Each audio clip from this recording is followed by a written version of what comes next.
काफी इम्प्रूवमेंट है पहले से, मतलब 80 to 90% इम्प्रूवमेंट है सर। ठीक है, मैं आपको आगे का मेडिसिन भेज। दोस्तों, आपने अभी ये जो कन्वर्सेशन सुना, ये हमारा एक पेशेंट का है जिनको पिछले 2 साल से सेक्स रिलेटेड प्रॉब्लम थी। और आज इस वीडियो में ये बताऊंगा कि कैसे इनका सेक्स प्रॉब्लम हम लोगों ने सॉल्व किया, जो कि सिर्फ 2 महीना में लगभग 90% सॉल्व हो चुका है। वो कैसे सॉल्व हुआ, हमारा क्या अप्रोच रहा, हम लोगों ने इनको ऐसी कौन कौन सी मेडिसिन खिलाई जिससे कि इनका प्रॉब्लम एकदम जड़ से समाप्त हो गया। तो आज इस वीडियो में हम लोग ये जानने वाले हैं। तो मैं डॉक्टर सुप्रियोत्ता और आप सभी का फिर से एक बार बहुत बहुत स्वागत है मेरा इस YouTube channel homeo care tips पे। तो दोस्तों, ये जो पेशेंट है ये हमारे पास आए थे लास्ट ईयर दिसंबर में ऑनलाइन कंसल्टेशन के लिए।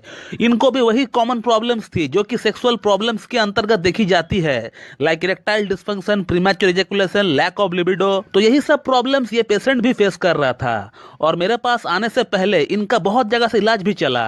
उनमें से 2 बड़े यूट्यूब के सो कॉल्ड होम्योपैथ भी थे जिनका वीडियोस आप लोग बड़ी चाह से देखते हो।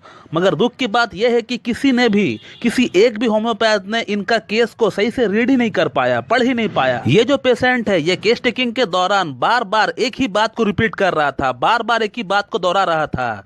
उस पर अगर कोई एक भी होम्योपैथ ने गौर फरमाया होता तो ये जो पेशेंट है ये कब का ठीक हो गया होता और इनको मेरे पास आने की नौबत ही नहीं आती। दोस्तों, ये जो पेशेंट है इनको आज से 3 साल पहले ट्यूबरकुलोसिस यानी टीबी हुआ था। और टीबी होने का बाद से ही इनको जितने भी सेक्स संबंधित प्रॉब्लम्स है वो स्टार्ट हुआ। उससे पहले ये पेशेंट बिल्कुल फिट एंड फाइन थे।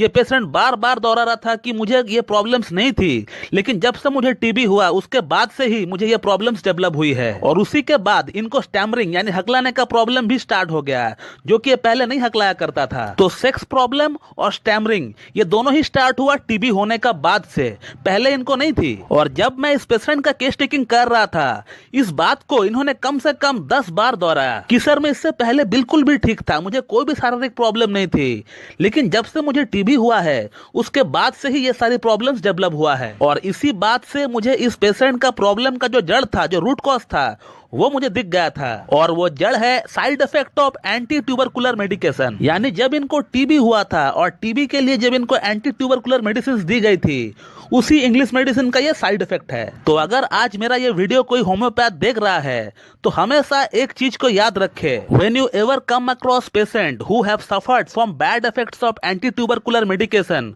so please in such cases do remember a drug name which is known as streptomycin. Streptomycin है जो मेडिसिन है ये टीबी पेशेंट में ही दी जाती है। बट जब आपको कोई ऐसा पेशेंट मिले कि इंग्लिश ट्यूबरकुलर मेडिकेशन के बाद अगर कोई साइड इफेक्ट चालू होता है पेशेंट में, और वो साइड इफेक्ट कुछ भी हो, टॉप टू बॉटम कुछ भी हो सकता है। इस केस में मैंने सेक्सुअल प्रॉब्लम और स्पीच प्रॉब्लम के लिए स्टेप्टोमाइसिन का इस्तेमाल किया है, लेकिन आपका पेशेंट को अगर कोई और प्रॉब्लम है, फ्रॉम टॉप टू बॉटम कुछ भी प्रॉब्लम हो सकता है, तो फिर आप आंख बंद करके स्टेप्टोमाइसिन के बारे में सोचिएगा। लेकिन element after bad effects of anti tubercular medicine ही होनी चाहिए, तभी स्टेप्टोमाइसिन काम करेगी, अदरवाइज नहीं। और इस पेशेंट को मैंने स्टेप्टोमाइसिन 200 और 1 mg का एक सिंगल डोज ही दिया है अब तक। और आज तकरीबन 2 महीना हो चुका है इनका ट्रीटमेंट हमारे पास चलते हुए, और इनका प्रॉब्लम कम से कम 90% तक सॉल्व हो चुका है। पिछले 2 साल से वो यहाँ वहाँ के मेडिसिन खा रहे थे, लेकिन इनको कोई भी फर्क नहीं पड़ा था।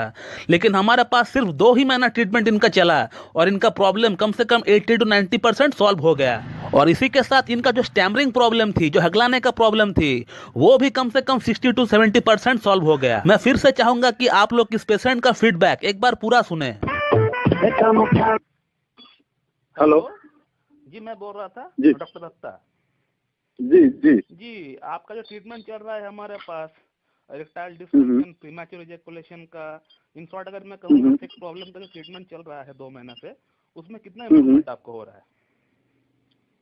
जी डॉक्टर साहब, जो आपका जो मेरा जो चल रहा था दवाई वगैरह, वो तो चल रहा था दिसंबर से, तो बहुत ही अच्छा उसका फीडबैक है मेरे तरफ से। अच्छा। अभी काफी इम्प्रूवमेंट मेरे को इसमें दिख रहा है। अच्छा। पहले जैसे कि काफी दिक्कत था, काफी ये सब मामला में मैंने तो आपको सभी कुछ शेयर किया है। हाँ हाँ, शीघ्र पतन का हाँ, लैक ऑफ।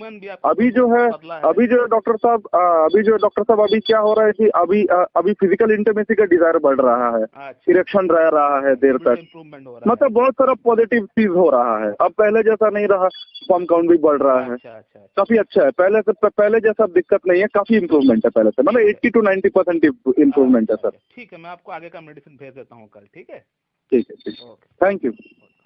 और इस महीना मैंने इस पेशेंट को स्ट्रेप्टोमाइसिन 10 mg का एक सिंगल डोज अभी तक दे दिया है। तो इस वीडियो में आपने ये देखा कि कैसे एक सटीक होम्योपैथिक ट्रीटमेंट की मदद से सिर्फ 2 ही महीनों में impotency, erectile dysfunction, premature ejaculation, lack of libido, semen की क्वालिटी सभी में इंप्रूवमेंट लाया गया है। जबकि किताब में कहीं पर भी स्ट्रेप्टोमाइसिन के बारे में ये नहीं बताया गया है कि ये सेक्सुअल स्पेयर में काम करती है। तो यही है क्लासिकल होम्योपैथी, यही है इसकी खासियत, यही है इसकी सुंदरता।